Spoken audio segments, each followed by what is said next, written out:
Je crois que tu es en mute, Vincent. On ne t'entend pas, Vincent.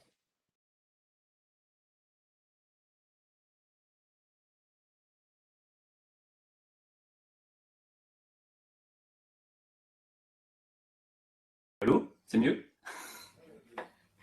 Vous m'entendez? Oui. Super. Super, ok, d'accord, ça commence bien. Écoutez, c'est qu'il était un peu tôt pour démarrer, alors on va refaire tout ça. Alors, je vous demande juste un instant. Tac, tac, ok. Donc, ok, on va la refaire, on va couper au montage. Donc, bonjour à tous, bienvenue sur ce nouvel épisode des webinaires PME. Donc, pour cet épisode 4, je vous ai pas ramené un expert, ni deux, mais plutôt trois experts pour vous parler des solutions de sécurité Cisco Secure. Donc, l'objectif, c'est de vous présenter les solutions SaaS qui sont faciles à déployer, faciles à mettre en place, notamment pour le marché de la PME, qui en plus permettra de bien protéger à la fois les utilisateurs, à la fois les équipements et à la fois le réseau de nos entreprises. Donc, comme je vous expliquais avant d'être totalement démuté, on va avoir un petit agenda assez sympa. Donc, Marc nous fera un petit focus sur le marché de la sécurité. Aujourd'hui, il s'occupera donc de la partie introduction. Nous aurons donc Soura qui va vous présenter un pitch d'environ 5 minutes commercial autour de Umbrella et vous proposer une petite dizaine de minutes directement de démonstration. On va avoir à peu près le même focus et la même façon de faire, donc avec Christopher qui vous présentera donc la solution Dio Security avec un petit pitch et une petite démo. Et enfin, Marc vous représentera la solution Cloud Mailbox Defense, pareil avec le même système, un petit pitch de 5 minutes pour avoir les bons arguments commerciaux et après une petite démonstration pour vous montrer l'efficacité de ces solutions.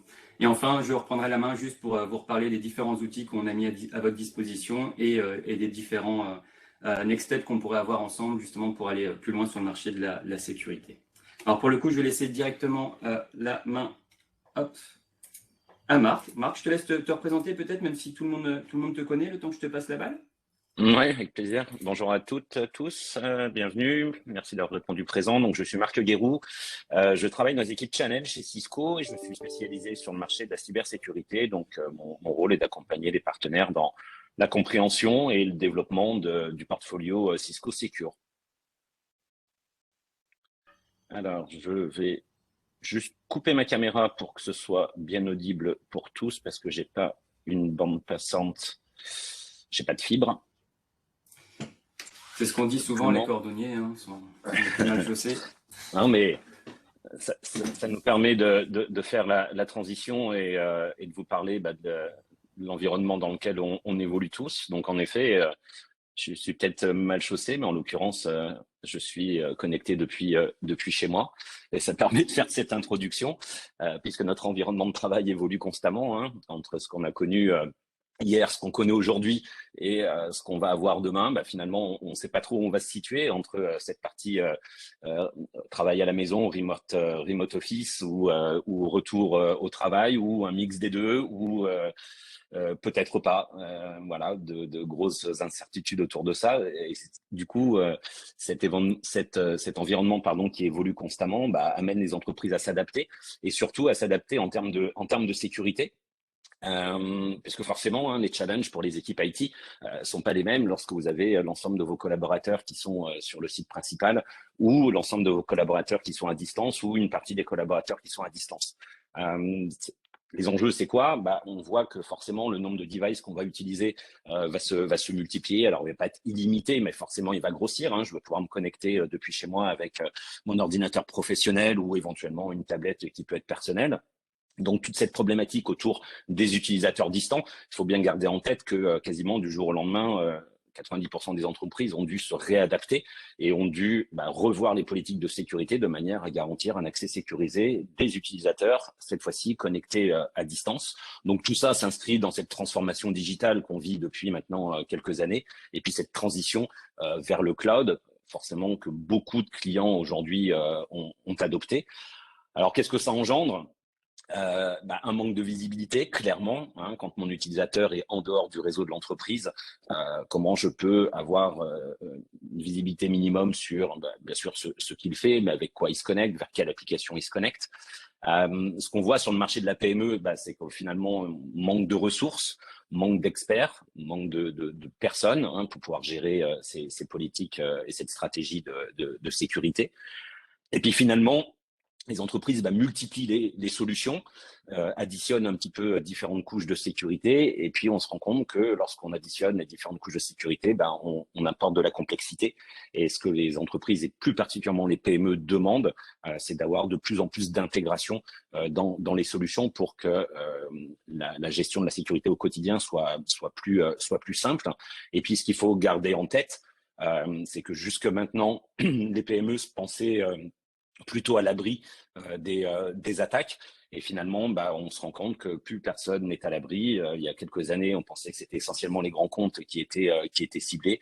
Et aujourd'hui, dans ce qu'on a vu ces derniers temps, c'est plutôt l'inverse. Tout le monde est touché, et toutes catégories d'entreprises sont touchées. Donc, les enjeux autour de la sécurité sont à tous les niveaux. Donc, pour toutes les entreprises de toute taille, que ce soit des petites entreprises, des moyennes, des grosses, des grands comptes, des entreprises du CAC 40, toutes les entreprises aujourd'hui sont confrontées au même challenge. Alors, on va détailler les réponses qu'on peut vous proposer avec les solutions Cisco. J'ai essayé de lister ici quels sont les challenges auxquels on est confronté. Alors, la liste n'est pas exhaustive, mais un des premiers points qui est extrêmement important dans ce mode hybride dans lequel on évolue dorénavant, c'est de pouvoir vérifier l'identité de mes utilisateurs lorsqu'ils sont en dehors du réseau de mon entreprise. Le deuxième point, c'est de pouvoir sécuriser l'accès aux applications des entreprises. Je vous disais en préambule que la majorité des entreprises ont adopté une transition vers le cloud. Aujourd'hui, comment je garantis un accès sécurisé à une application qui, elle, est dans le cloud? L'objectif, bien sûr, c'est de se défendre contre les menaces. On sait que les menaces peuvent avoir tout type de forme. Il y a un point qui est extrêmement important, c'est aussi comment je viens sécuriser la messagerie de mes utilisateurs, puisque aujourd'hui, la messagerie, l'email est la véritable pierre angulaire de la communication pour toutes les entreprises. Je dois garantir de la visibilité sur mes équipements, encore une fois, quand je suis dans cette situation où mon utilisateur est à distance. Et puis enfin, gros point pour les entreprises de taille intermédiaire, c'est d'avoir des solutions qui soient efficaces, le tout dans un budget qui, lui, soit raisonnable. Alors, pour revenir sur le positionnement de Cisco sur le marché de la cybersécurité, ça fait de très nombreuses années que Cisco est présent sur ce marché de la cybersécurité, et ça fait maintenant de très nombreuses années que Cisco investit massivement sur ce marché-là. Pour ceux qui ne le savent pas, aujourd'hui, si on prend le chiffre d'affaires au niveau mondial, Cisco est le leader mondial sur le marché de la cybersécurité avec des revenus d'un peu plus de 3 milliards de dollars, et on est environ 5000 personnes à travailler sur ce marché chez Cisco. Et comme vous le voyez durant ce webinaire, on a toute une équipe d'experts pour vous accompagner, que ce soit au niveau partenaire, au niveau client final, au niveau avant-vente, pour vous accompagner sur ce marché de la cybersécurité. Et enfin, un dernier point dont je voulais vous parler, le plus grand réseau de détection des menaces, c'est notre centre de Threat Intelligence, donc qui s'appelle Talos. Donc ça, ce n'est pas un produit, mais c'est notre centre de recherche sur les menaces, dont chaque client qui a une solution Cisco Security peut bénéficier. Vous savez que les attaques évoluent, elles sont de plus en plus nombreuses, elles sont de plus en plus complexes. Donc pour répondre à ces enjeux, il faut avoir une équipe de spécialistes qui, à l'échelle mondiale, à l'échelle d'Internet, vient regarder comment les menaces évoluent, de manière à pouvoir les anticiper, bien sûr, mais aussi de manière à pouvoir concevoir des produits qui soient les plus efficaces possibles, même si on sait qu'en termes de sécurité, il est quasiment impossible d'avoir une sécurité garantie à 100%. Alors, comment ça se matérialise en termes de gamme? Vous pouvez le voir qu'on a une gamme qui est très, très riche. Donc, on n'aura forcément pas le temps aujourd'hui de parler de l'ensemble des produits, mais on va faire le focus sur 3 d'entre eux. Donc, 4 grandes rubriques, si je puis dire. Des solutions de sécurité autour du réseau, donc notamment avec des solutions de firewall, notamment, que vous connaissez certainement. Intégration aussi de la gamme Meraki dans cette partie du portfolio. Un ensemble de solutions de sécurité autour de l'utilisateur et de la gestion du poste de travail. Vous allez le voir tout à l'heure, on va mettre l'accent sur Duo, notamment toute la partie sécurisation de la messagerie, toute la partie gestion du endpoint. Et puis enfin, 2 autres rubriques, donc des solutions de sécurité autour des applications, avec une solution comme Tétration, et enfin des solutions de sécurité autour du cloud, puisque aujourd'hui, ça fait partie des gros enjeux, notamment où vous allez pouvoir retrouver la solution Umbrella, dont on va vous parler aujourd'hui un petit peu plus dans le détail. Et ce que l'on a fait, maintenant qu'on a constitué un portfolio qui est extrêmement riche et qui peut répondre à la majorité des enjeux qu'on peut retrouver chez les clients, à l'issue de tout ça, en fait, on a une solution qui s'appelle Securix, qui est une plateforme pareil, même système que Talos, c'est une plateforme qui est gratuite et dont chaque client qui a une solution Cisco Sécurité peut bénéficier. En fait, c'est une plateforme, je vous l'ai dit en préambule, la complexité est très importante sur le marché de la cybersécurité. Ce qu'on a voulu apporter avec cette solution, c'est un dashboard unique sur lequel je peux avoir des remontées sur les feeds d'informations liés à mes produits de sécurité. Donc, c'est quelque chose qui s'interface, bien sûr, naturellement avec les produits Cisco, mais pas que.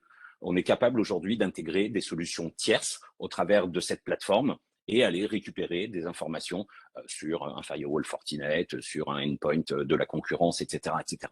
Donc, vraiment, cet objectif d'agréger, de visualiser sur un point unique de manière à être plus efficace, de pouvoir prendre des mesures qui soient immédiates en cas d'attaque, et même mieux, parce que comme je vous le disais encore une fois en préambule, on manque de ressources sur le marché de la cybersécurité, particulièrement dans les PME. L'objectif de cette plateforme est aussi de pouvoir automatiser certaines tâches de sécurité que vous n'auriez pas le temps de faire potentiellement ou pas les ressources nécessaires pour le faire. Donc, on peut créer des scénarios, on peut créer des workflows de manière à automatiser certaines tâches de sécurité et être plus efficace. Donc, vous l'avez compris, positionnement, c'est vraiment d'avoir, je dirais, ce cercle vertueux avec une analyse en continu, hein, quel que soit le segment dans lequel je me situe, que ce soit le réseau, que ce soit le endpoint, que ce soit le cloud, mes applications. On a vraiment une approche complète. Et puis, on continue, surtout avec notre centre de threat intelligence qui est Talos et qui est, je dirais, en backup, entre guillemets, et qui vient alimenter quotidiennement nos produits de manière à être des solutions qui soient les plus efficaces possibles. Voilà. Je ne sais pas, Vincent, en termes de timing. Écoute, c'est parfait, totalement respecté. Ce qui nous laisse la possibilité, enfin ce qui laisse la possibilité, pardon, à Soura de se présenter le temps qu'on fasse le petit changement de balle. Merci Marc, super timing. Ok, donc je me présente, Soura Lanus Diallo. Donc je suis le VSS SecOps pour la partie small naturellement. Et je m'occupe de la France, d'autres pays, mais aujourd'hui on va bien sûr s'attacher à présenter la solution Umbrella que je vais vous partager. Suite. Voilà. Donc Umbrella, qu'est-ce que c'est? Donc en fait Umbrella va vous fournir une protection au niveau de la couche DNS, d'accord? Donc un serveur DNS typiquement va traduire une adresse IP en un nom de domaine, par exemple www.reddit.com, et il va vous protéger, Umbrella va vous protéger contre les malwares, les command and callback et le phishing. Donc on parle souvent d'Umbrella comme étant la première ligne de défense. Pourquoi? Parce que vous soyez au niveau du HQ, avec le corporate data center ou le data center privé, avec une architecture un peu complexe, du sandboxing déjà qui est installé, du proxy on-premise et des firewalls, que vous soyez au niveau des branches, donc des succursales, ou que vous soyez un agent nomade ou un roaming agent, vous serez protégé de la même manière à partir du moment où vous allez et que la première action sera d'aller sur cette couche DNS, donc sur ce nom de domaine. Donc, naturellement, ça va vous bloquer et vous protéger contre les malwares avant même qu'ils ne touchent l'entreprise, avant même qu'ils ne rentrent dans le réseau d'entreprise. Ça va contenir le malware à partir du moment où c'est à l'intérieur, parce que vous aurez de forts outils analytiques qu'on va voir avec la démonstration qui sont intégrés. Et naturellement, on sait que Cisco est connu pour le réseau. Donc, 2 sur 3 paquets qui circulent sur le réseau sont détenus par Cisco. Et Umbrella va utiliser, oui, cet avantage, à son avantage, cette rapidité pour accélérer le processus de recherche et de protection. Ensuite, il faut savoir, et c'est un des atouts majeurs d'Umbrella, c'est que ça se déploie très rapidement, donc, et ça peut se déployer en quelques minutes, comme vous allez pouvoir le voir ensuite avec la démonstration. Donc, Umbrella a évolué. Donc, comme je vous ai expliqué, Umbrella initialement est une protection au niveau de la couche DNS. Ceci dit, Umbrella va évoluer au fur et à mesure de l'explosion du cloud et du SD-WAN. Donc, notamment, on pense à Google Cloud, on pense à AWS ou Microsoft Azure. Donc, toutes ces fonctionnalités de SaaS et de data center public vont amener Umbrella à se diversifier. On aura du SWG, donc du proxy dans le cloud. On aura du Cloud Delivered Firewall pour les versions les plus abouties, donc que ce soit en Layer 3, Layer 4 ou Layer 7. Et on aura du CASB. Alors, qu'est-ce que c'est que le CASB? C'est la capacité un petit peu d'avoir un moniteur ou un middleman entre les fonctions de cloud et au final les fonctions applications. Donc, vous aurez cette visibilité, cette possibilité de comprendre ce qui se passe au niveau de l'application. Vous aurez de forts outils analytiques, comme je vous ai expliqué, avec Interactive Threat Intelligence, donc avec la fonction Investigate, la capacité de faire des recherches sur les domaines, les sous-domaines et de créer des passerelles, de voir des passerelles et des co-occurrences, comme on appelle. Donc, ça vous donne une visibilité, un contrôle, une compréhension de ce qui se passe au niveau historique et au niveau géographique via une recherche sur les noms de domaines. Vous aurez une fonction RBI sur les versions SIG, donc Remote Border Isolation. Donc, en gros, si vous souhaitez que certains utilisateurs aillent sur des sites un peu douteux ou à risque, vous pouvez isoler la fonction de navigation sur un serveur externe, sur un container externe et avoir l'image de la navigation sans pour autant être sur le réseau et donc vous protéger face à des intrusions. Data Loss Prevention ou DLP, là encore, sécuriser les données sensibles de l'entreprise, que ce soit les comptes bancaires ou les données identitaires, en forçant l'authentification avant le téléchargement. Et naturellement, vous aurez un connecteur AMP et des fonctions de sandboxing intégrées, notamment sur les versions SIG, les versions les plus abouties, ce qui vous donne un atout analytique de plus. Comme Marc l'a expliqué, tout cela est corrélé et intégré à Securex, donc une plateforme sur laquelle vous aurez l'ensemble des solutions Cisco que vous pouvez personnaliser et rajouter également des API, des outsiders ou des solutions externes. Tout ça sur un seul et même tableau, ce qui vous donne plus d'agilité, de fluidité et donc de réactivité. Ensuite, dans une démarche de SASI, qui est en gros la convergence entre d'un côté le SD-WAN ou le cloud réseau, le réseau via le cloud et la sécurité en un seul et même service, eh bien Umbrella avec l'ensemble de ces fonctions va se greffer parfaitement sur le SD-WAN de Meraki et vous fournir donc cette solution SASI de la part de Cisco. Et comme j'ai expliqué, l'agent nomade est naturellement protégé via la couche DNS et via l'ensemble des options d'Umbrella, que ce soit sur le réseau, donc sur votre VPN, ça va se greffer au VPN, ou hors du réseau, le roaming agent va fonctionner exactement de la même manière. Donc passons à un retour un petit peu historique pour comprendre ce qu'est Umbrella. Et on sait que Cisco fonctionne par acquisition, notamment sur les 10 dernières années, surtout en sécurité. Eh bien, initialement, OpenDNS a vu le jour en 2006. Il va être acquis par Cisco en 2015. Et au fur et à mesure, comme j'ai expliqué, de l'explosion du cloud, du SD-WAN et des risques que ça comporte, on va voir que l'éventail des solutions et des options intégrées va aller de l'avant et va s'étendre. Et on parle aujourd'hui d'une forte intégration, comme j'ai expliqué, avec le SD-WAN et le Securex. Donc voilà pour la présentation. Donc ce que je vais faire, je vais maintenant vous faire une démonstration de la console.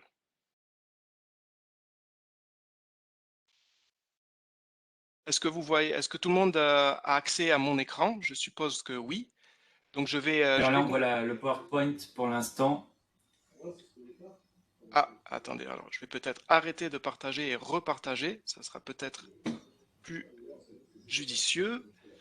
En tout cas, le pitch en 5 minutes, il est tenu. Parfait, parfait, parfait.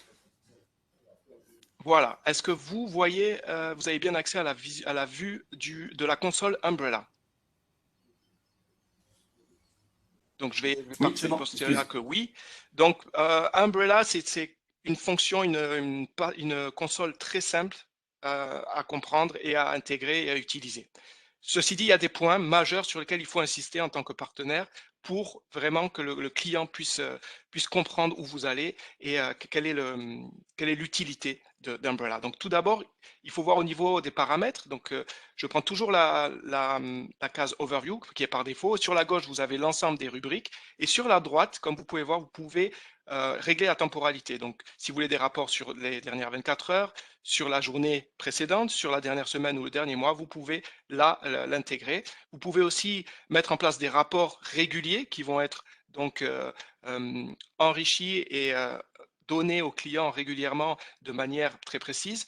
Donc, Quand on s'attache aux rubriques, sur le côté gauche, vous avez Overview, Deployment, Policy, Reporting, Investigate. Donc, ce sont les différentes rubriques. Commencez toujours par Overview ou un aperçu. Ça vous donne un aperçu général quand vous faites votre POC de ce qui se passe au niveau sécurité, au niveau de l'activité de votre client. Donc, sur la première phase, vous avez les points majeurs. Donc, on peut voir le nombre de malware, de botnets, etc., de crypto mining qui ont été, par exemple, bloqués. Vous avez de quelle manière ça s'est déployé. Est-ce que c'est bien déployé sur l'ensemble des réseaux, sur l'ensemble des roaming agents? Donc là, vous avez une indication, est-ce que ça a bien été déployé? Ensuite, vous avez, donc là, on est sur une version SIG qui est la version la plus aboutie pour que je vous donne quand même un éventail, une compréhension assez générale. Mais en gros, vous avez ici le breakdown ou un aperçu un peu plus concret de l'ensemble des requêtes, que ce soit en général, vous pouvez avoir les requêtes DNS, pardon, ou les requêtes proxy qui ont été proxy. Tout ce qui a été bloqué au niveau DNS, tout ce qui a été bloqué au niveau de la sécurité, donc qui tombe dans les catégories qu'on va voir après. Ce qui a été bloqué au niveau du firewall, donc vous avez les fonctions intégrées firewall, comme j'ai expliqué. Vous pouvez déjà décrire un certain comportement ici, les signatures au niveau IPS, qu'est-ce qui a été bloqué, etc. De la même manière. Et là, les différentes catégories, donc par défaut, qui peuvent être bloquées, comme j'ai expliqué, le malware, phishing, command and callback. Je ne vais pas expliquer plus, mais vous pouvez rajouter du crypto mining et d'autres rubriques. D'accord? Vous pouvez agrandir pour avoir plus de visibilité si le client insiste sur un point et qu'il veut explorer. Donc, par cette interface, vous pouvez y aller. Quand je parle de CASB sur les 3 derniers mois, là encore, un résumé assez rapide de ce qui a été flagué au niveau des applications. Donc, vous avez de suite une compréhension sur ce qui est très à risque, le nombre d'applications, etc., etc. Je ne vais pas rentrer dans le détail, mais vous avez une vision assez détaillée et assez précise de ce qui se passe déjà via cet aperçu. Vous pouvez filtrer les requêtes par destination, identité ou type. Encore une fois, ça vous donne cette visibilité et un rétrospectif, donc au niveau de la fonction investigate, sur les chats, etc. Là encore, vous avez déjà un aperçu, une compréhension de ce qui a pu se passer sur le réseau. Le deuxième point à explorer, et qui est je dirais, un des points majeurs et le cœur d'Umbrella, c'est, comme j'expliquais, ça se provisionne, ça se déploie très rapidement. Eh bien, on va regarder. Vous pouvez le déployer sur le réseau. Vous pouvez faire des recherches sur les devises ou vous pouvez tout simplement rajouter le roaming agent. Donc, je vais vous donner un exemple très rapide sur le réseau. Admettons que vous vouliez rajouter un réseau. Eh bien, c'est très simple. En haut à droite, généralement, c'est souvent en haut à droite pour rajouter ou pour paramétrer. Vous appuyez sur Add, vous rajoutez le nom du réseau, l'adresse IP, pardon, le subnet, et vous n'avez plus qu'à save et vous allez vous apercevoir que normalement dans quelques minutes, quand vous allez le voir apparaître ici dans le menu déroulant, vous aurez un nouveau réseau intégré. Vous pouvez faire des recherches sur les devices, sur les appareils. Donc si vous voulez une recherche très précise sur un appareil, vous mettez un numéro de série ici ou le nom et vous aurez les détails qui vont vous être donnés. Ensuite, le roaming agent, donc c'est un point très important avec Hybrid Work, on en a parlé, le problème lié à Covid et l'expansion des utilisateurs nomades. Donc là encore, vous voulez rajouter un utilisateur nomade, très simplement, vous appuyez sur Roaming Client, vous downloadez, vous téléchargez la version Windows ou la version Mac, et ensuite, vous pouvez l'intégrer sur le AnyConnect ou de manière indépendante, juste le roaming agent, et il va fonctionner sur vos utilisateurs nomades très rapidement également. Donc là, c'était un petit peu le cœur d'Umbrella. On va passer à un autre point critique, c'est les politiques. Et vous allez voir que c'est très facile à mettre en place. Donc les politiques, c'est les règles que vous allez vouloir. Je vais vous donner comme exemple DNS très rapidement. Pourquoi? Parce que ces politiques ou ces règles vont être comprises à la fois dans la version DNS et la version plus aboutie SIG. Donc typiquement, encore une fois, rappelez-vous, en haut à droite, pour ajouter une politique, vous le faites ici, d'accord? Mais vous n'êtes pas obligé de passer par là. On va revenir rapidement, c'était juste pour vous montrer l'exemple. Et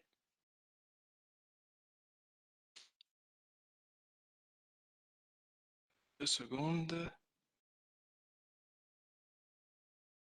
Donc, voilà. Ici, on y est. Je vais vous montrer la politique qui est faite généralement par défaut. Pourquoi? Parce qu'elle va s'appliquer à toutes vos entités. Si faire une seulement pour certaines réseaux, certains nomades ou certains postes au niveau des branches, vous allez faire dans Add et vous pouvez choisir les entités. Ceci dit, le plus important pour vous, ce sera la deuxième section et les suivantes. Donc, sur cette section, vous allez voir qu'est-ce qui est bloqué. Donc, comme je l'ai dit par défaut, malware, command and control callbacks, le phishing et naturellement, vous pouvez mettre du crypto mining si vous le voulez. Je ne recommande pas forcément une new listing domain parce que ça vous fait beaucoup de falses positives. Ceci dit, vous voyez, vous pouvez rajouter des domaines si vous le voulez. Au niveau des intégrations, il y a énormément d'API avec des solutions internes, hein, avec la MP, le Thread Grid, mais aussi FireEye ou Checkpoint qui peuvent être des outsiders. Voilà, donc pour cette partie-là. La deuxième partie qui, à mon sens, est essentielle et qui est une force d'Umbrella que vous devez pouvoir démontrer très rapidement, c'est le content. Donc, en fait, qu'est-ce que ça va bloquer? Quelles catégories vont être bloquées de manière très précise? Eh bien, vous pouvez avoir 4 niveaux de protection. Vous avez la protection la plus forte. En gros, ça va bloquer tous ces domaines-là de manière unilatérale. Et vous pouvez, bien évidemment, le calibrer pour certaines identités spécifiquement. Vous voulez être un petit peu plus, je dirais, donner un petit peu plus de marge de manœuvre, vous allez sur la partie modérée, et encore beaucoup moins peut-être pour la DSI ou la direction, ou que ce soit, ou certaines personnes au niveau du département informatique, ben vous pouvez aller sur quelque chose qui est très bas et laisser un maximum de marge de manœuvre, par exemple sur les réseaux sociaux si besoin. Maintenant, vous voulez customiser, personnaliser ces politiques, ces règles. Vous pouvez choisir parmi l'ensemble de ces catégories, quelles catégories vont être bloquées pour quelle identité, pour quel réseau, roaming agent ou devices ou appareil. D'accord? Donc ça, c'est la partie politique, partie très importante. Il y a d'autres rubriques sur lesquelles je ne vais pas forcément passer du temps et que vous pourrez explorer car c'est assez clair, assez simple d'utilisation. Partie reporting, rapidement, je vais aller là sur Security Activity. Donc ça vous donne l'overview, c'est ce qu'on a vu avant. Security Activity vous donne une idée, encore une fois, hein, c'est sur les dernières 24 heures, mais vous pouvez le changer, choisir sur la dernière journée, la dernière semaine, le dernier mois. Et là, vous avez l'activité de ce qui s'est passé. D'accord? Qu'est-ce qui s'est passé sur votre réseau? Avec le type d'environnement, le type de ce qui a été bloqué, ce qui a été qui a pu passer, qui a été autorisé. D'accord? Donc vous avez là aussi une bonne indication de ce qui se passe et vous pouvez accélérer les recherches sur les domaines. Je parlais de la fonction CASB. Eh bien, la fonction CASB, elle, vous allez la voir sur l'Apps Discovery. Donc, c'est ce qu'on a vu sur l'overview, mais on peut y revenir, ça va être plus détaillé. D'accord? Donc là, vous avez l'ensemble sur les 3 derniers mois de ce qui a été fait, de ce qu'on voit, l'ensemble des applications qui ont été flaguées avec un code couleur sur ce qui est le plus dangereux. Le plus vous allez vers le rouge, plus ça va être dangereux. Vous pouvez voir qui l'a utilisé, à quelle fréquence, de quel endroit, donc de quel poste, et avoir des discussions avec ces personnes-là, si c'est quelque chose de récurrent et quelque chose qui est vraiment à risque. Donc vous pouvez avoir de manière très granulaire l'information sur ce qui se passe au niveau de l'application. Voilà à peu près ce que je voulais montrer sur l'aspect reporting. Maintenant, quand on passe à l'aspect investigate, alors attendez 2 secondes. On va aller sur la fonction investigate, mais pour bien la comprendre, il faut idéalement prendre un nom de domaine, hein, comme je suis en train de faire, et aller donc dans la fonction investigate. Comme je vous ai expliqué au départ, c'est une fonction qui vous permet en fait de faire des recherches sur les domaines. D'accord? Donc si vous voulez comprendre ce qui se passe au niveau du domaine et anticiper tout simplement une attaque ou avoir encore une fois une discussion sur pourquoi ce domaine et de quelle manière et d'où il vient, en gros avoir l'information sur le domaine, vous allez dans Investigate comme je viens de faire, Smart Search, et vous devriez avoir assez rapidement, encore une fois, l'information liée à ce site. Donc c'est un malware, clairement, très haut risque, d'accord? Donc il y a une classification du domaine, où est-ce que ça a été, d'où vient l'attaque? Donc c'est important de savoir, c'est un site qui est hébergé depuis 5 ans aux États-Unis, d'accord? Le timeline, donc à quelle fréquence et le volume des DNS query. Donc si vous voyez une hausse de ces requêtes, c'est que vous pouvez pressentir une attaque. Les événements historiques, vous avez les adresses comme je vous ai expliqué, le serveur ou autre. Vous pouvez vraiment de manière très granulaire, investiguer sur les noms de domaine. Donc ça, c'est un point important à démontrer aux clients. C'est le contrôle, la visibilité que vous donne Umbrella sur les noms de domaine et les potentiels risques qui circulent dans votre réseau. Voilà. Je vais pas forcément rester plus longtemps sur ça. Ceci dit, dans la partie admin, vous avez des API, donc si vous voulez intégrer. Et sur la partie déploiement, si vous avez par exemple des clients qui sont déjà sur du SD-WAN Meraki et que vous voulez créer des tunnels avec Meraki, vous allez sur Network Tunnel. Et là, vous allez voir que vous pouvez rajouter add un tunnel Meraki. Et on a un exemple ici d'un tunnel Meraki qui est déjà intégré. Donc, quand vous avez une démarche SASI, c'est typiquement là que on peut travailler. Voilà pour le. Alors, je me permets d'intervenir. Donc, Sora, vous voyez, il est passionné. Et effectivement, c'est super challenging. Je suis désolé, mais de pouvoir présenter Umbrella en 7-8 minutes, voire 10 minutes. Du coup, tu avais peut-être encore un slide à présenter, Ouais, Sora? je passe direct au slide, tout à fait. On va finir Ouais. les slides. Donc, je vais revenir à la partie slide, pardon. Voilà, le message ici, vous l'aurez compris, hein, c'est surtout n'hésitez pas à engager Sora justement pour vos présentations clients ou même pour vous en tant que partenaire si vous voulez aller un peu plus loin dans la solution, découvrir les différentes possibilités. Je te laisse reprendre la main, Sora. Ouais, tout à fait. Super. Alors, est-ce que vous voyez là En 1 minute 30? en 1 minute 30, ouais. Je fais très vite, mais là, ça a du mal à télécharger apparemment. Voilà, est-ce que vous voyez mon écran au niveau des packages Ouais, très nickel. rapidement? Ok, parfait. Donc les packages, il y a 4 tiers, 2 au niveau DNS, 2 au niveau SIG. Donc l'aspect DNS Essential, c'est typiquement le reporting, les politiques qu'on a vues, une forme de API. Quand on va sur Advantage, vous avez la même chose, les API, donc l'intégration avec des outsiders et d'autres solutions est accélérée, et une Selective Web Proxy sur les domaines à risque. Vous avez une forme de proxy web sur les domaines à risque uniquement. Quand on va sur le SIG, la version SIG, c'est là que ça s'intègre sur le SIG-Raki ou la version SASI, puisque vous avez du firewall, vous avez du CASB, d'accord? Et sur la version SIG Advantage, vous avez le firewall niveau 7, donc au niveau de l'application, plus le DLP, le RBI et de forts outils analytiques. Donc ça, c'est pour la partie des packages. C'est assez complexe. Il faut vraiment personnaliser votre approche. Donc, comme Vincent l'a dit, engagez-moi, sollicitez-moi sur cette partie-là, que l'on ait vraiment une approche personnalisée pour chaque client et je vous aide à définir la bonne solution.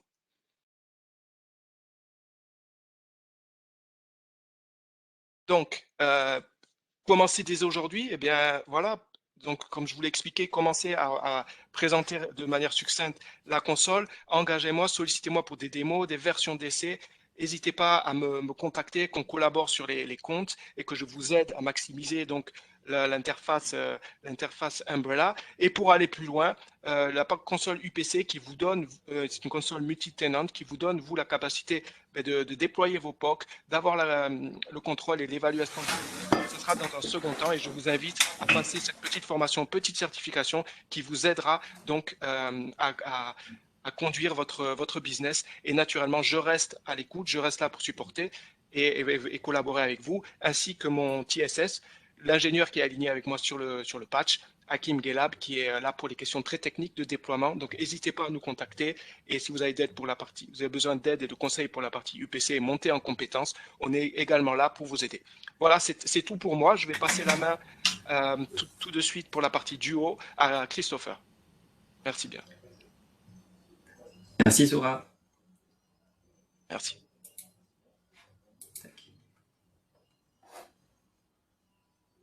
Hop, nickel, Sora, merci. Donc, je reprends la main.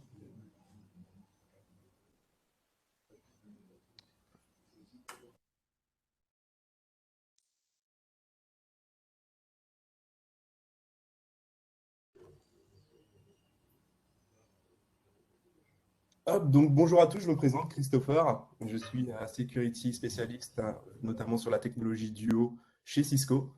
Donc merci à tous d'avoir répondu présent à cet appel. Et aujourd'hui, on va voir comment Duo est au cœur des discussions chez les clients et comment on va pouvoir répondre à la problématique, notamment celle du remote access et de l'authentification forte, comme nous l'a montré Marc Guéroux précédemment dans sa présentation.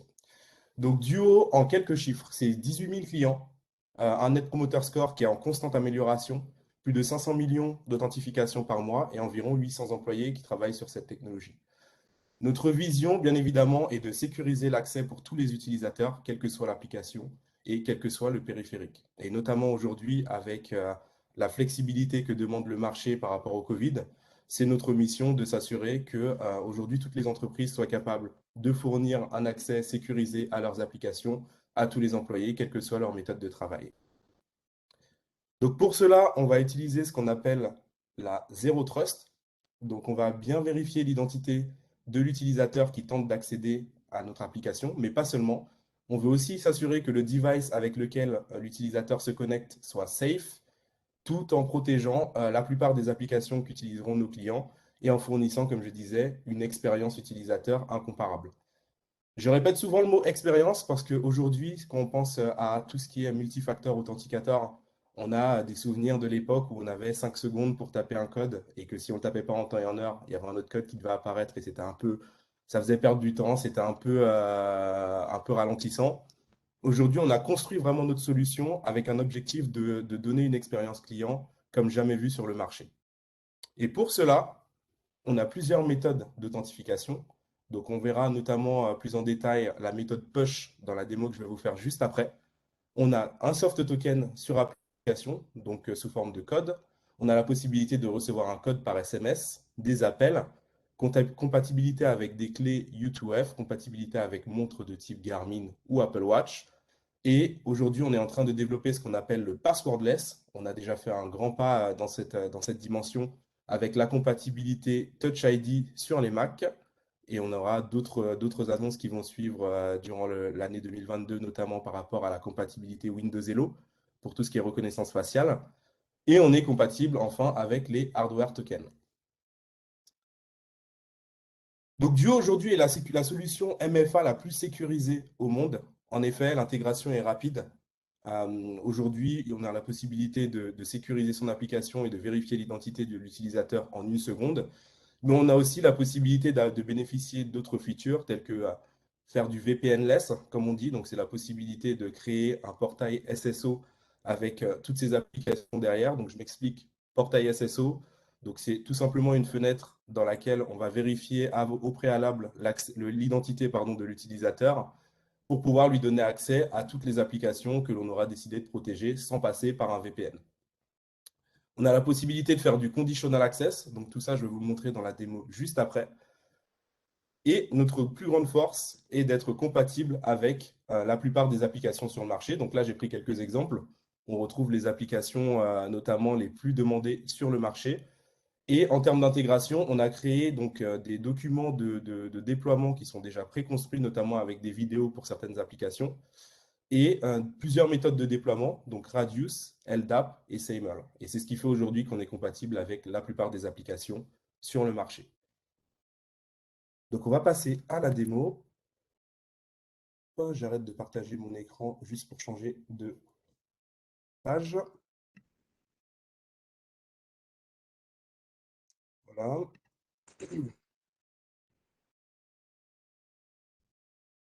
Donc je pense qu'on voit bien mon écran. C'est nickel. Donc là, je vais vous montrer l'expérience d'un point de vue utilisateur, donc end user, sur une connexion simple, classique, accès à Outlook. Donc je tape mes credentials, mon mot de passe, je sign in. Et là, je me retrouve sur une fenêtre interface donc, qui va vérifier l'identité de l'utilisateur. En l'occurrence, moi, dans cet exemple. Donc il faut savoir qu'en haut à gauche, le logo est complètement personnalisable. Donc ça peut être le logo de n'importe quelle entreprise. Et en premier choix, on va se retrouver avec le choix du device. Donc tout à l'heure, j'ai parlé de téléphone, de montre. On a aussi la possibilité d'être compatible avec des tablettes. Donc on peut utiliser plusieurs téléphones en termes de choix pour s'enregistrer, notamment téléphone pro, perso, etc. Juste en dessous, on va choisir la méthode d'authentification. Donc dans cet exemple, on a CTP, Duo Push, Call Me et Passcode. On peut en sélectionner plus ou moins en fonction de la volonté de l'IT manager. Et on va se retrouver aussi en bas à gauche avec la compatibilité YubiKey. Très important, je parlais d'expérience utilisateur. On retrouve une fonction qui s'appelle Remember Me. Donc, c'est une fonction qui est totalement personnalisable. Dans cet exemple, on a mis one day, donc un jour, mais on peut mettre 2 heures, 3 heures, 10 heures, 12 heures, comme bon vous semble. Tout simplement parce que, bon, je prends mon exemple, étant commercial, je vais sur Salesforce 20 fois par jour. Si à chaque fois que j'allais sur Salesforce, je devais vérifier mon identité, à un moment donné, je trouverais normal que voilà, ça me ralentisse dans mon travail, dans ma motivation, etc. C'est pour ça qu'on a créé la fonction Remember Me, qui permet de s'identifier une fois et de rester connecté et identifié auprès de Duo pendant un certain nombre de temps. Donc là, on va plonger dans la fonction Duo Push. Donc pourquoi on la recommande? Parce que c'est via une application qui est gratuite, donc sans surcoût. Bien évidemment, la fonction SMS et appel hors application vont entraîner un surcoût. C'est pour ça qu'on a poussé cette application qui est gratuite et qui est aujourd'hui plébiscitée, recommandée par nos utilisateurs parce qu'elle donne une expérience qui est tout simplement fluide. Donc, je déverrouille mon téléphone avec mon propre code, donc une première identification. Et puis, je retrouve ici donc, toujours le logo de mon entreprise, l'application à laquelle j'essaie de me connecter, mon identifiant, ma time zone et ma zone géographique. Tout simplement parce que si demain, voilà, je suis connecté, je suis en train de travailler et que je reçois une notification avec mon identifiant, une application que je n'ai pas prévu d'utiliser à ce moment-là, mais je constate que la géographie est d'Italie alors que j'habite en France, je saurais que ce n'est pas moi et je pourrais du coup refuser l'accès et envoyer une alerte à l'IT. Donc là, en l'occurrence, c'est bien moi, donc je m'approuve et je suis connecté. Donc là, on est sur la partie vérification de l'identité de l'utilisateur. Maintenant, je parlais aussi de la vérification de la santé du device avec lequel l'utilisateur essaie de se connecter, parce que ça peut être moi, mais si je suis sur un ordinateur qui a 10 mises à jour de retard, mon ordinateur ne sera pas considéré comme compliance à ce que j'aurais configuré dans mon IT. Donc du coup, même exemple, je me reconnecte à Outlook, mais là, cette fois-ci, j'ai mon browser, donc mon navigateur, en l'occurrence Firefox dans cet exemple, qui n'est pas à jour. Donc, plusieurs modes d'avertissement. Donc, là, on est sur une fenêtre orange qui m'explique que mon browser n'est pas à jour depuis 20 jours et que si je ne le mets pas à jour, quelque chose va se passer. Donc là, on est sur la partie warning, avertissement, mais on peut être aussi bien strict en disant le navigateur n'est pas à jour, je ne donne pas accès à l'application tant que la personne n'aura pas mis à jour son navigateur. Donc, je reprends mon application DuoPush, je me reconnecte. Comme on est dans l'avertissement, je vais pouvoir me connecter quand même. Par contre, avant de me connecter, donc encore une fois, on m'explique pourquoi je ne suis pas compliance et comment je peux y remédier. Donc, cliquer sur Update et je me retrouve sur le site internet de Firefox pour updater mon browser. Voilà. Comme on est dans le warning, je vais quand même pouvoir accéder à mon application. Donc, ça permet tout simplement, demain j'ai une réunion à 9 h du matin, il y a une mise à jour qui est sortie la veille, je n'ai pas eu le temps de la faire. Ça me permet quand même de pouvoir accéder à mon Outlook et de pouvoir consulter mes mails, rejoindre tel ou tel portail Webex depuis mon calendrier. Donc, voilà pour le point de vue utilisateur. Maintenant, on va passer au point de vue admin. Donc, ici, on est sur la fenêtre admin Duo. Donc, comme je le répète, on a basé vraiment notre application sur la simplicité. Donc, la première page qu'on retrouve, c'est le dashboard avec l'historique sur 48 heures des connexions, notamment les connexions qui ont été autorisées et celles qui ont été refusées. Donc, ce qui va être intéressant de savoir, c'est surtout pourquoi ça a été accepté et pourquoi ça a été refusé. Donc, pour savoir tout ça, on peut cliquer directement ici sur le nom et ça va nous donner le détail des applications, enfin des utilisateurs qui ont été acceptés ou refusés. On retrouve la partie. Ok, alors attendez, je dois me reconnecter.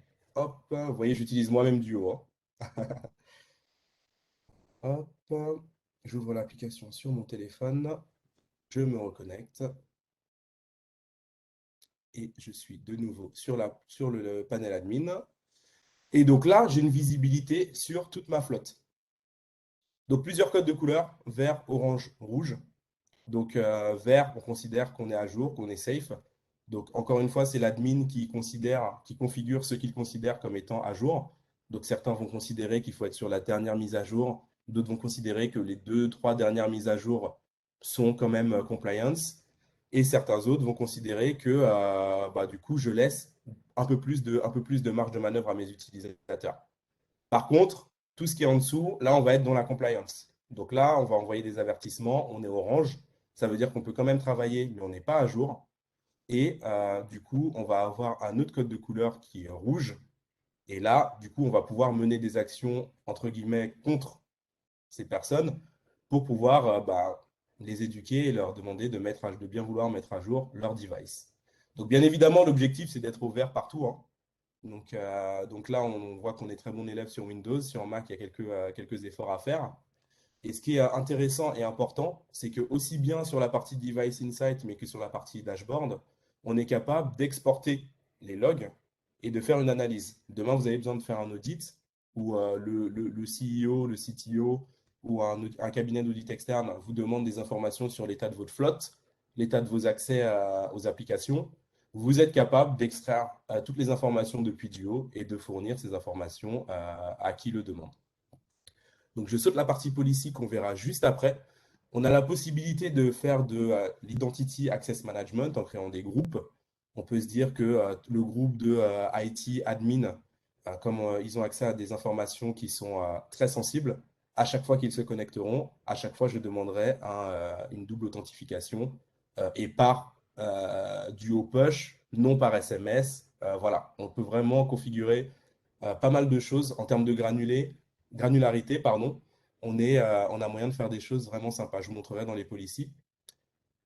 Ensuite, on a la partie donc Trusted Endpoint. Donc là, ça va être intéressant. On va pouvoir synchroniser son Active Directory avec Duo, ce qui va permettre directement d'updater tout ce qui est nouvel utilisateur dans l'application et notamment pour tout ce qui est enrôlement. Donc, je vous montrerai juste après comment ça marche dans la partie policy. Alors, je reviens sur la partie Trusted Endpoint. Je reparle de la partie synchronisation avec les MDM, donc Mobile Device Management. Notamment là, on peut voir Jamf, Mobile Iron ou AirWatch si je descends un peu plus bas.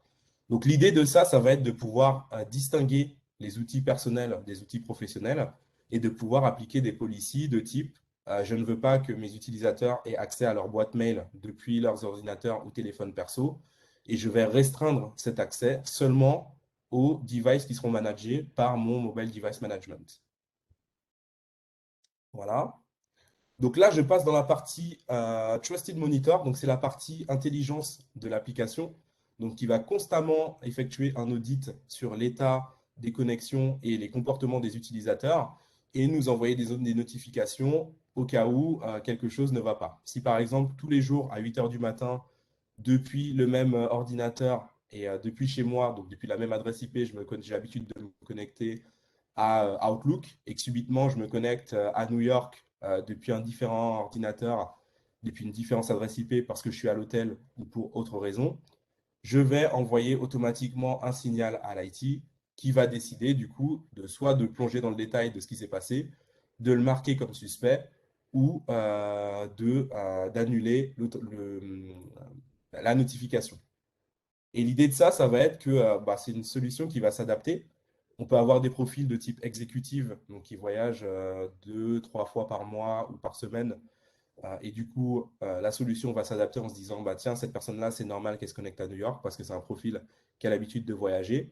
Mais du coup, l'idée de ça, c'est de pouvoir retrouver des notifications et rapidement identifier quels sont les comportements suspects et de pouvoir contacter la personne pour vérifier que son comportement soit normal ou pas.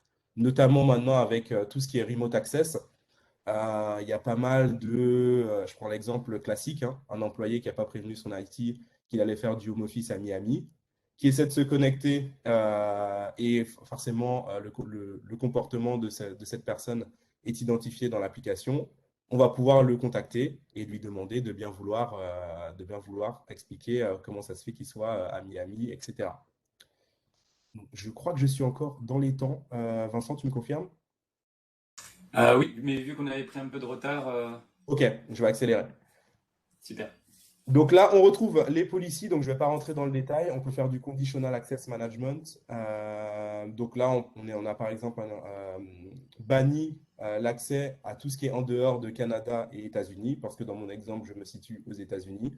Donc, si je sais que mon entreprise est en France et que personne n'a l'intention de travailler depuis l'étranger ou n'a lieu d'être à l'étranger, je peux bannir l'accès en dehors de mon pays ou de ma zone géographique. Donc, on retrouve la fonction Remember Me ici, où on peut régler, donc si je veux garder le log d'une personne pendant 2 heures, 3 heures, une journée, etc. Et je descends un peu plus bas sur la partie intéressante. Donc ici, on a la possibilité de faire du conditional access par adresse IP et qui va nous permettre tout simplement d'appliquer des policies de type à chaque fois que la personne sera au bureau connectée sur l'adresse IP du bureau. Comme je sais que j'ai vérifié son identité parce que la personne a badgé non seulement à l'entrée, mais pour accéder à l'étage, je saurai que j'ai identifié cette personne comme étant vraiment la personne qui tente de se connecter. Et du coup, dans ce cas-là, je n'aurai pas besoin d'authentification forte. Donc, je stoppe ma présentation et je retourne sur le PowerPoint pour terminer. Il me reste 2 slides. Après, le challenge, il sera pour Marc. Hein. Ouais, c'est clair. Marc, c'est un sportif. Alors, un grand sportif. Donc voilà, on retrouve plusieurs niveaux de licence.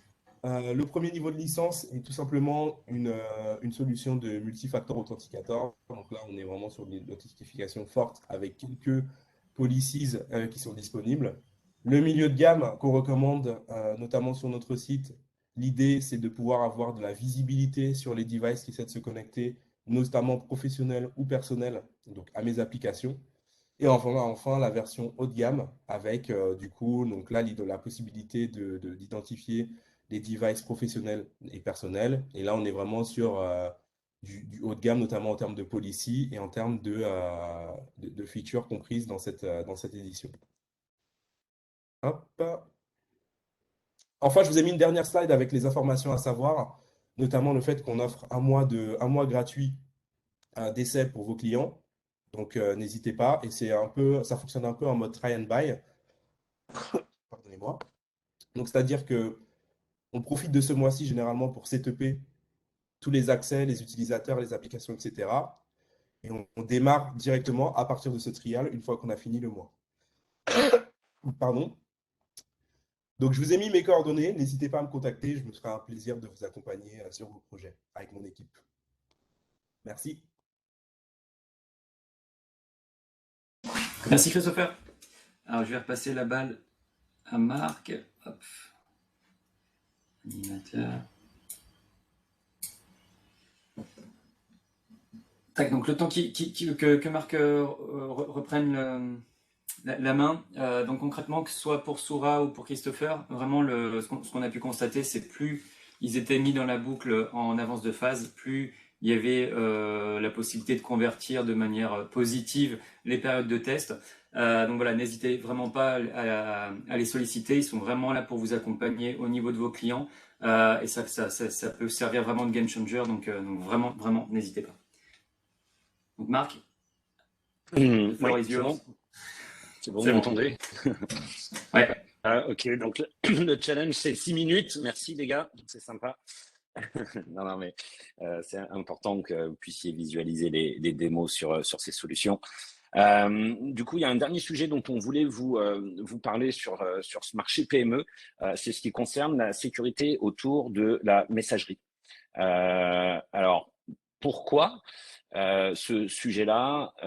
Tout simplement, quand on regarde un petit peu ce qui se passe sur le marché, cette transition vers le cloud, on estime que d'ici 2022, donc quasiment demain, 70% des utilisateurs vont migrer leur solution de messagerie traditionnelle on-premise vers une solution type cloud. Et dans ce marché, on estime que Microsoft a entre 56 et 60% de part de marché, ce qui est énorme, et ce qui fait que, de par son succès, en fait, la solution de messagerie cloud de Microsoft est devenue une cible privilégiée des hackers. Alors pourquoi? Parce que la solution est majoritairement utilisée par des PME. C'est vrai que Microsoft a une approche assez bundle où vous avez votre messagerie plus tout un tas de solutions additionnelles. Donc, toujours le même constat, hein, ces fameuses PME qui disposent finalement d'assez peu de ressources ou de compétences pour gérer la sécurité au quotidien. Alors, l'objectif, c'est pas de faire du Microsoft bashing, mais c'est de nous faire comprendre qu'il y a énormément d'enjeux autour de ça. Pourquoi il y a énormément d'enjeux autour de la messagerie? Tout simplement parce que 90% des failles ont pour origine un email. Les attaques commencent souvent par un email. Donc du coup, l'email est le vecteur d'attaque qui est le plus utilisé. Et puis les hackers ont à leur disposition plusieurs types d'attaques différentes qu'ils peuvent opérer. Alors le but c'est pas de rentrer dans le détail de chacune d'entre elles, mais je pense qu'il y en a un certain nombre avec lesquels vous êtes familiers, hein, ransomware, malware, spam, tentative d'hameçonnage. Donc du coup, du fait d'avoir plusieurs types d'attaques potentielles, le fait que les entreprises adoptent majoritairement des solutions cloud fait qu'il y a un enjeu qui est énorme et qu'il y a un marché à adresser ensemble qui est extrêmement important.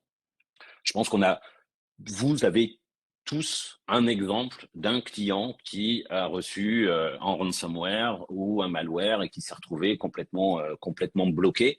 On a vu même que les hackers n'avaient pas d'état d'âme à utiliser des situations particulièrement compliqué pour mener des attaques. Clairement, pendant le Covid, les centres hospitaliers ont particulièrement été ciblés puisqu'ils étaient déjà sous tension.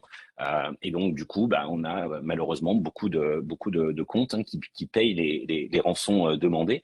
Et puis, en faisant ça, finalement, on alimente le business des cyberattaquants puisque, vous le savez, tout se monétise, que ce soit un fichier client, que ce soit un numéro de carte bleue, que ce soit un numéro de sécurité sociale, tout est revendable, tout est monétisable sur le dark web.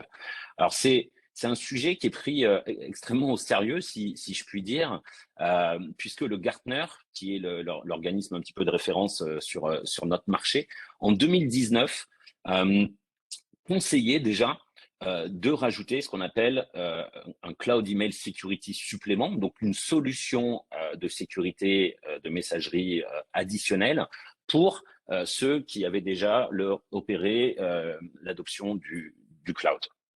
Donc c'est pas Cisco qui le dit, c'est le Gartner qui le dit.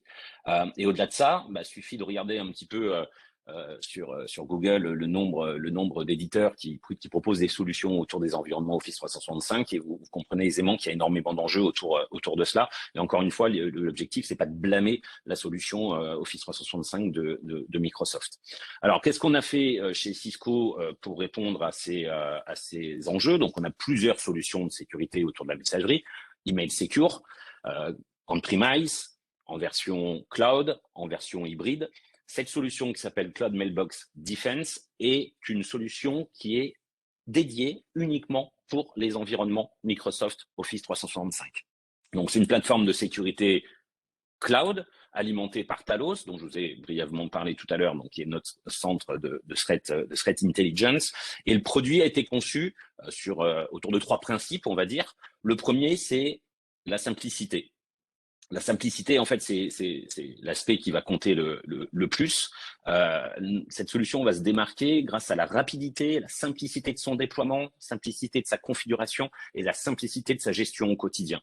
Les clients qui ont déjà adopté des solutions cloud veulent quelque chose qui soit facile à utiliser, veulent quelque chose sous forme SaaS et qui s'intègre facilement à Office sans avoir à modifier quoi que ce soit. Donc, un des gros points forts de la solution, c'est que vous n'avez pas besoin de modifier la manière dont les emails vont être distribués. Le deuxième point, c'est la visibilité. C'est important parce que l'objectif, c'est d'avoir de la visibilité sur tous les messages qui sont échangés et pas uniquement ceux qui sont en lien vers l'extérieur. On sait que dans certaines tentatives d'attaque avancées, les hackers s'infiltrent dans un compte afin d'utiliser une adresse d'expédition interne. Et puis l'objectif, c'est petit à petit obtenir des privilèges qui soient de plus en plus élevés, de manière à ce que cette attaque puisse se dérouler, se déployer de la manière la plus massive possible. Et le dernier point, et je vais finir par ça, histoire d'être dans le timing, c'est l'intégration. En fait, pourquoi l'intégration?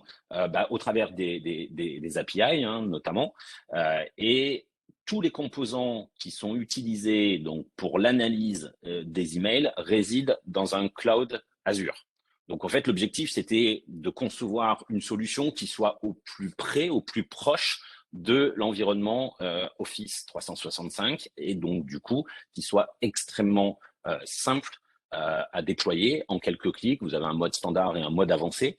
Encore une fois, vraiment l'objectif, c'est vraiment d'apporter cette efficacité que l'on a chez Cisco sur la gestion de la sécurité de la messagerie depuis de très nombreuses années. Et on est reconnu par les différents organismes référents comme le leader sur ce marché. Et donc, pour finir, tous les moteurs d'analyse en fait sont exécutés au même endroit que la messagerie de l'utilisateur. Voilà, donc retenez simplicité, visibilité sur l'ensemble des messages et une intégration avec l'environnement Office 365 du client. Et s'il me reste, si tu me donnes 1 minute de dépassement, Vincent, je vais juste vous montrer l'interface. Je n'aurai pas le temps de faire une démo, mais c'est juste que vous puissiez avoir un petit peu le look and feel de cette solution. Alors, c'est quelque chose que vous pourrez retrouver sur dCloud. dCloud, c'est un portail sur lequel vous avez des démos, vous avez accès à l'ensemble des produits Cisco et vous avez des démos que vous pouvez montrer les interfaces à vos clients. Donc, il suffit d'avoir un CCO Cisco pour pouvoir y accéder. Je crois que Vincent, tu vas couvrir cette partie. Donc, voilà comment se présente la solution. Donc, vous voyez, vous avez des menus qui sont relativement simplifiés. Là, on peut voir un petit peu quelles sont les différentes trends, donc les différentes tendances sur le laps de temps là qui a été sélectionné ici. Donc là, on voit qu'on a particulièrement un pic d'activité et puis on se rend compte que durant cette journée-là, il y a eu majoritairement des emails malicieux. Là, on voit que le 15, il y a eu une campagne d'envoi de spam à destination de mon entreprise. Donc, vous voyez, c'est plutôt assez simplifié, c'est plutôt bien fait, visuellement parlant. C'est hyper important. Et puis, on peut tout de suite mesurer quel est l'impact de la solution au travers des différents types de menaces qu'on va pouvoir observer sur le réseau de l'utilisateur.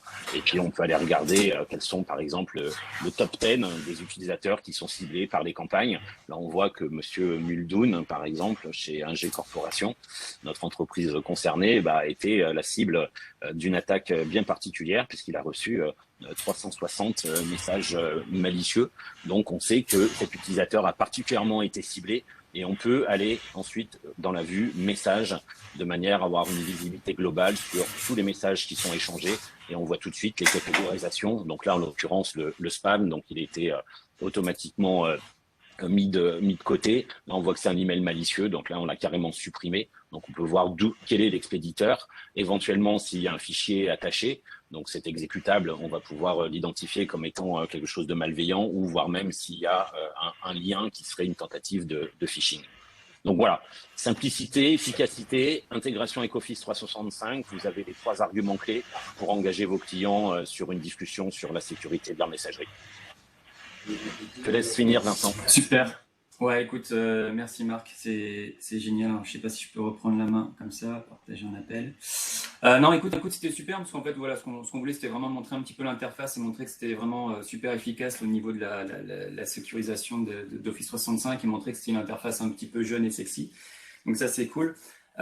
Juste pour résumer un petit peu tout ce que vous avez dit, messieurs, aujourd'hui, et merci encore une fois de votre présence et de votre partage.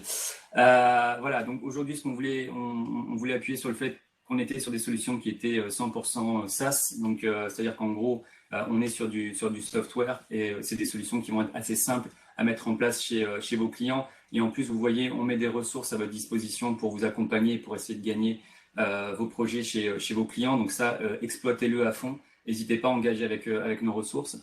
Quand vous voyez la crise des composants actuellement, forcément, qui dit ça se dit pas de lead time. Et ça, c'est un argument aussi majeur aujourd'hui. Donc, n'hésitez pas à vous concentrer sur les solutions de sécurité qui peuvent vous ramener du revenu récurrent dès maintenant. Pour la plupart des solutions qu'on a vues aussi, on a des offres qui sont spécifiques pour les services providers, lorsque vous voulez packager un petit peu vos offres. On va retrouver tout ce qui fait tout ce qui va vous aider finalement à transformer rapidement ces offres-là. C'est les solutions un petit peu see, try, buy. Vous démontrez au client, vous le laissez tester, vous lui ramenez un petit rapport de sécurité derrière et ça va vous permettre de convertir assez rapidement et assez simplement en vrai booking chez vos clients. D'autant plus que, comme on l'a précisé, souvent ces périodes de test peuvent être transformées pour devenir les solutions officielles, donc il n'y a pas besoin de tout reconfigurer. Il y a les tests gratuits, exploitez-le. On a les ressources, exploitez-le. On démarre, donc sur les notions de PME, on démarre à des solutions qui sont soit 1, soit 10 en fonction des solutions qu'on vous propose. Donc n'hésitez pas clairement à nous engager. En termes de ressources, on va vous envoyer tout ça, mais vous allez avoir ici donc tous les sites web qui vous parlent un petit peu de ces solutions-là.